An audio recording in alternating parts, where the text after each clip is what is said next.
Nigerian President Mbonu Tinubu has yielded to recommendations by the Economic and Financial Crimes Commission and suspended the Minister of Humanitarian Affairs and Disaster Management, Betta Edu, with immediate effect following alleged financial impropriety in her ministry. Edu's predecessor in office, Sadiya Umar Farouk, was yesterday also detained by the EFCC over allegations of 37.1 billion naira fraud while she held sway as the minister. The presidency said Tinubu's directive was in line with his avowed commitment to uphold the highest standards of integrity, transparency and accountability in the management of the Commonwealth of Nigerians. Arise business analyst Chika Mbonu is back on the block this Tuesday for more on these big stories here at home in Nigeria. Good morning. Morning. It's good having you. It looks like we're looking at the chapter 2 of where you yesterday. Okay, so let's go do that chapter 2. Let me just pick up the story from there. Yeah, please. And a couple of things for our viewers. I mean, the president has gone ahead to suspend the Minister for Humanitarian Affairs, Mrs. Betta Edu, and that's the situation now. And we took on this story yesterday, and I just latched on that and said the couple of things immediately trigger off from this action of the president. The first one is we'll commend the presidency for the action they have taken to suspend the minister and pending the completion of the probe or the examinations. But the challenge for the president also is what to do the next time this kind of thing happens, to make sure that the president will not be accused that there's a partiality involved. So let there be consistency. As the president has said that he wants to run a transparent government. Let this be the signpost of how they want to chase corruption. And this is first term. You see this as a curtain raiser? Curtain raising, yes. The other thing that come out from there is also the power of the citizens of the country. The citizens of the country didn't want to push this under the carpet. And so everywhere was, the news was everywhere. Was it because the allegations was that was the citizens' lunch? That was allegedly appropriated. Yeah. So you don't take a poor man's chicken because it's going to come after you. You won't sleep very well, and that's how the proverb goes. And again, it was exacerbated by the fact that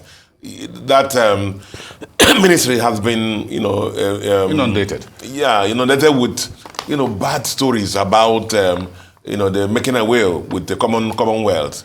And that leads me to the next thing, which is what the president has told the Minister of Minister Edu to go there and look at how things are done. We jokingly have spoken about this in this program several times and said, do you know anybody who is in that register? Do you know anybody who... Yeah, the social cash register. Do you know anybody whose name is there? Do you have a relation, a friend, a neighbor who's there and who could raise his hand and testify and say the money? Yes, because we hear every time, even especially during the last administration, billions and billions have been paid out, and this one paid out, and we'll never see who collected the money. Do you think Nigerians are more upset some of these monies are just borrowed from the World Bank and other sources? Monetized and now. I said yesterday that borrowing, as we say, is not bad.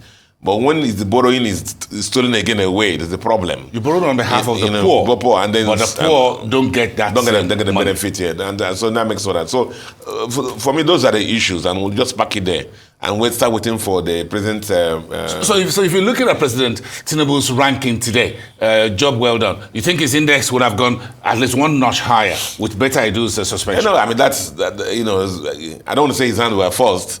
But the issue is done it, so we'll give him that.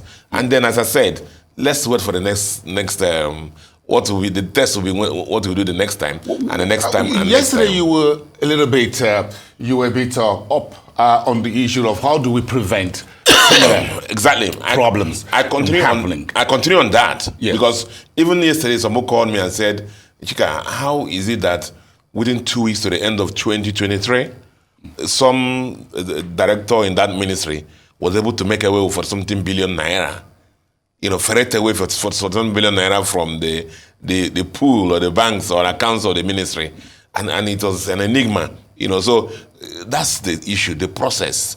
How are these things done? How is it that a director in the ministry or a minister can just within 2 weeks or 1 week or whatever and just take for something billion naira, just take a disability like that? No processes.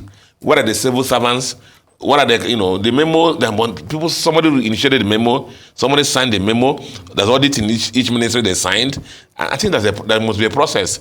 And then all this money left there and nobody raised the alarm. So the minister is stepped aside by Mr. President is suspended. But what about those other folks down the line? You see, somebody told me this morning that when she was met at the AGG somewhere, and then the day she resumed, they told her, Madam, you are an appointee.